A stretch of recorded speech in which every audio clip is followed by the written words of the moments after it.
back. This hip and this knee. And so you have to release it. Yes. So there is this relation between hip breathing and the knee bending. And quick. And rumba walk, it's still a walk. It still has to, rumba walk should not look like a twist, twist, twist. Rumba walk should look like a walk. So it's very, so if I walk like this, so rumba walk, so if I walk like this, rumba walk will be exactly the same, but just from the toe heel. And then you pay attention just to the knee. But it's still has to be a walk. It cannot turn into this. Which this exists too, by the way, yeah.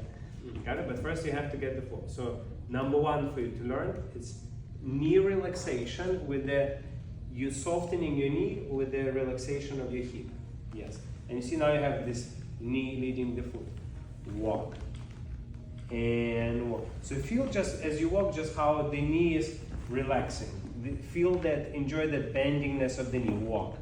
Because when you bend your knee a lot, the foot goes on top. So we get some footwork. And quick, and slow. Alright, so on distance it's like this. When you one here walks, then it's more like a twisting because you have to really return. So just feel the knee, go. And quick, and slow. Don't just rotate, just knee only. And press on knee, go. And quick, and slow. Now here, it will change. Go, walk, and go, walk, and slow, and back to walking. Walk and walk. You see, it's like it's slightly two different things.